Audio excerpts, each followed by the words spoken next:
One of the big things that a lot of women talk to me, of course, is foundation. You know, how do you know which foundation is right for you, etc., etc.?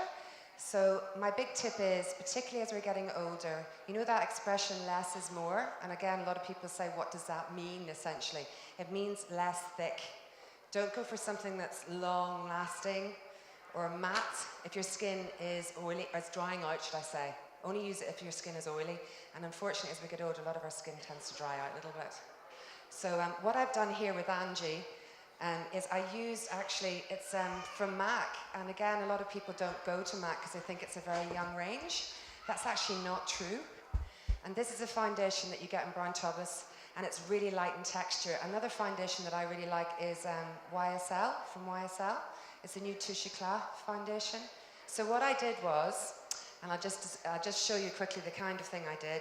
I just got a little sponge, and I applied the foundation. I just put a little bit into the pool in the back of my hand, and then I applied it just in little sweeps. Now, some people want to use their fingertips. If you use your fingertips, that's fine. Or if you like to use a brush, there's no snobbery about this, whatever works. But I find as we get older, it's better to use a little sponge because it goes on a little bit more lightly. That's my thing. As we get older, unfortunately, things start happening. You start to sag a little bit. You get a little bit darker around your eyes. Maybe you're getting a little bit sagging around here. This, if you put this where you're getting dark, it reflects the light away. Now, it's very, very, very subtle. And again, I've seen a lot of women doing this. They go click, click, click, dollop, rub, and they rub it all off. So the best thing to do is do a click, click, and then just gently put it on. Look up a second. And I just put it on underneath the eye. Now, again, I've actually done a little bit earlier here, so I'm only going to use the tiniest a bit. And I'm applying it just underneath the eye.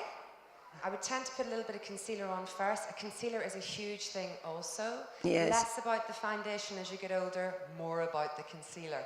And again, And what type of concealer would you, I would tend to go for something that's very moisturizing, very, very light in texture, unless you're trying to conceal things like broken veins or something that's a little bit more hardcore, redness-wise. I would go for something very light in texture. Apply that first where you're quite dark, a little bit of the Touche Éclat over the top, pat it, and then you powder it. What I'm going to do now is I'm just going to demonstrate what I did. I would put the concealer on, just turn your head a little bit, and I would take the creases out, rub the powder into the puff, and I use a little puff actually, and then I just take the creases out, and then I put a base eyeshadow on, and by a base eyeshadow, I'm going to show you something here. Whoops, sorry. It's something ivory and matte. Don't go for something frosty. Do you know what I mean by that? Shimmery.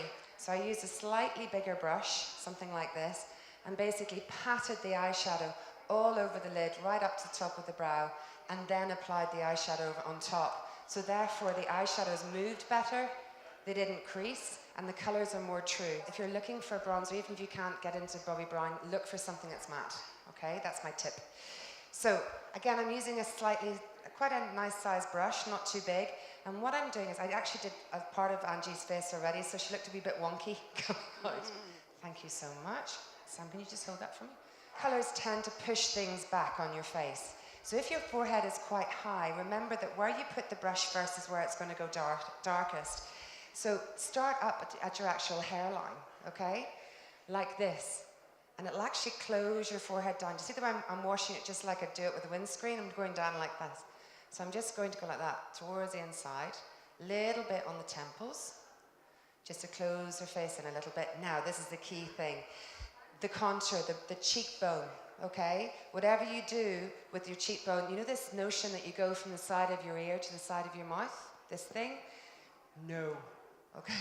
So what I actually do is I go on the bone, all right? I don't go underneath it, because again, you can end up, you can see some of you are feeling it. If you actually feel it, it goes across your face, it doesn't go down. Do you see? So if you take the brush and actually go across the bone like that, it's actually going to lift your face up, as opposed to hollowing it, which you certainly don't want to do anymore, okay? So what you do is you take the brush, and you can see here, imagine if this was your bone, your cheekbone, you're doing it here, as opposed to under here. That makes so much sense. And then we're just doing it on the bone there, because again, you're bringing everything back to the way it used to be. That's what we want. And there's so much you can do with cosmetics. Now, blusher, slightly different. And I have a lot of people asking me, where do I put my blusher? Again, you want to bring everything up, right? So what I'm going to do, see this slightly mad colour? It's quite bright, and a lot of women would be quite frightened of that. It gives you that girly flush. It doesn't come up this bright. This is called Pink Swoon from MAC, okay? And again, it's matte, all right? We don't want to be using anything too frosty, particularly if your pores have opened. And I'm just putting it right on the apple of her cheek, and then brushing it down like that so it looks more natural. So, well, basically, the eyebrows are the shoulders of the face. An artist said that to me, and she was absolutely right. It's one of the big key things. And again, as we age, sometimes your eyebrows can get finer, particularly at the edges. Big tip, if you've got a little bit of hair there, I'm sure you've seen a slanted brush before. This is really good, rather than using a pencil, because sometimes a pencil can be a little hard. Now, I would use a pencil if there was no hair there at all, but I would use a little bit of powder over the top. Now, because Angie is actually quite blonde, I'm going to go for colour. Excuse the state of my palette, it's seen a lot of faces today. It's a bit messy. But it's a very pale sort of greeny beige, because a lot of blondes would have more green in their hair, dare I say it, than sort of red. So I'm using a very light colour, and anywhere where there's hair on your face, makeup's going to sit heavier and darker. And the one shape that you should really avoid is that tadpole shape, where it's kind of like a little tick that goes off like that.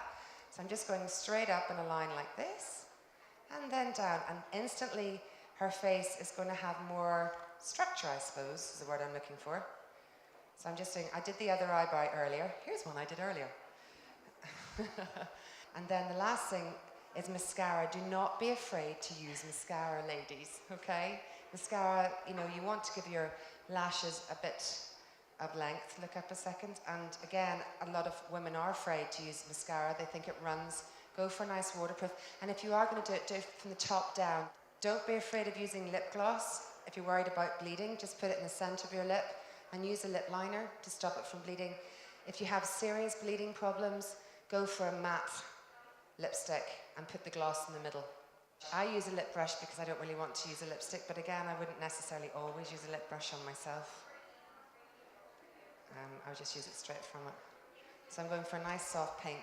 And this is Angie, more or less. Finished. Looking fabulous. Lip gloss. Sam, thank you so much.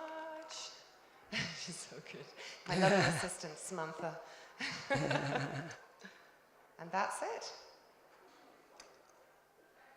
Thank you very much. Beautiful, Zoe. Thank you so much. Do you want to take a walk for us there, don't you? Look at that.